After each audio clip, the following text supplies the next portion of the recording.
কি বন্ধুরা, এরকম ক্রিমি মেয়োনিজ দেখে লোভ হচ্ছে? তো যদি মেয়োনিজ লাভার হয়ে থাকো তাহলে তো লোভ নিশ্চয়ই হবে। তো এরকম পারফেক্ট টেক্সচারের মেয়োনিজ বানাতে আমার রেসিপি ফলো করো, ভিডিওটা লাস্ট পর্যন্ত দেখতে থাকো। তো প্রথমেই আমি নিয়েছি 1 কাপ তেল, নিয়েছি গুঁড়ো দুধ পরিমাণ মতো, লেবু, রসুনের কোয়া, লবণ, চিনি আর একটা ডিম। তো বন্ধুরা, এখানে আমি ডিম আর গুঁড়ো দুধটা ছাড়া সবকিছুই বেশি বেশি নিয়েছি। তো এখান থেকে আমি পরিমাণ মতো অল্প অল্প অ্যাড করব। তারপর একটা ব্লেন্ডার জারে প্রথমেই দিয়ে দিচ্ছি গুঁড়ো দুধ। দুধটা আমি অর্ধেক দিয়েছি, বাকি অর্ধেক পরে দিব। তারপর ডিমটা ভেঙে এর মধ্যে দিয়ে দিলাম। এরপর দিয়ে দিলাম 3 কোয়া রসুন। এরপর পিস করে রাখা 1 পিস লেবু আমি চেপে চেপে দিয়ে দিব। আমি পুরোটা লেবু চেপে চেপে দিইনি, অল্প একটু দিয়েছি, পুরোটা দিলে আবার বেশি টক হয়ে যাবে। তারপর দিয়ে দিচ্ছি স্বাদ মতো চিনি।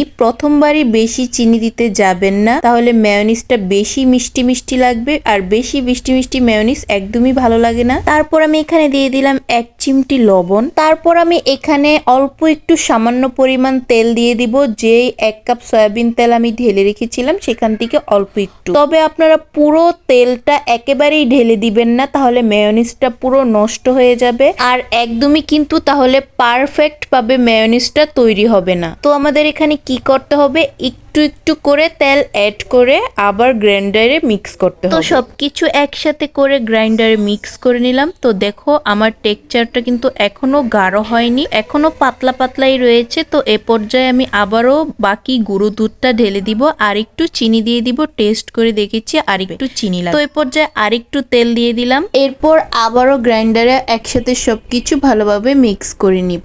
এরপর আবার গ্রাইন্ডারটা অফ করে একটার অর্ধেক কাঁচামরিচ দিয়ে দিলাম ফ্লেভারের জন্য, বেশি দিলে আবার ঝাল লাগবে। তারপর আবারও সামান্য তেল অ্যাড করে নিলাম। এরপর আবারও মিক্স করে নিব সবকিছু একসাথে। তবে বন্ধুরা, এখানে একটা কথা জেনে রাখা উচিত, বারবার তেল অ্যাড করার কারণেই কিন্তু আপনার মেয়োনিজটা একটু একটু করে গাঢ় হতে থাকবে। তো এই যে দেখো, একটু একটু করে কিন্তু মেয়োনিজটা গাঢ় হচ্ছে। তো এই পর্যায়ে আমি আরো একটু সামান্য তেল দিয়ে আবারও মিক্স করে নিব। তো এই যে দেখো, এ পর্যায়ে মেয়োনিজটা কত গাঢ় হয়ে গেছে, একদম ক্রিমি হয়ে গেছে। আমার মেয়োনিজ কিন্তু একদম রেডি পরিবেশন করার জন্য। তো এখন এটা একটা পাত্রে ঢেলে নিব।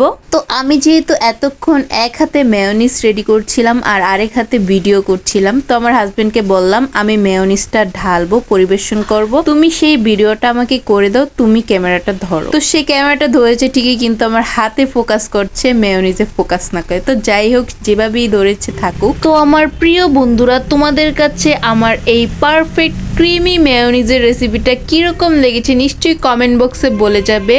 ভিডিওতে যতটা না সুন্দর লাগছে, সামনাসামনি আরো বেশি ক্রিমি লাগছিল, আর খেতে তো অসাধারণ লেগেছিল। তবে আমার হাতে বানানো মেয়োনিজ যারা টেস্ট করেছে একমাত্র তারাই বলতে পারবে আমার মেয়োনিজের টেস্ট কিরকম। আমার ফ্যামিলি মেম্বার বা আদার্স কেউ যেই হোক, সবাই কিন্তু আমার মেয়োনিজের প্রশংসাই করেছে, মাশাআল্লাহ। তো তোমাদেরকে তো আর টেস্ট করাতে পারলাম না, সেজন্য তোমাদেরকে রেসিপি দিয়ে দিলাম। আমার রেসিপি ফলো করে তোমরা অবশ্যই পারফেক্ট মেয়োনিজ বানিয়ে নিতে পারবে। তো মেয়োনিজ বানানোর পর আমার হাজবেন্ড এসেছে গার্নিশ করতে, কিন্তু বাসায় ধনিয়া পাতা না থাকায় সে হেঁচি শাক দিয়ে গার্নিশ করেছে। বাসায় হেঁচি শাক ছিল, সে হেঁচি শাক দিয়ে গার্নিশ করেছে।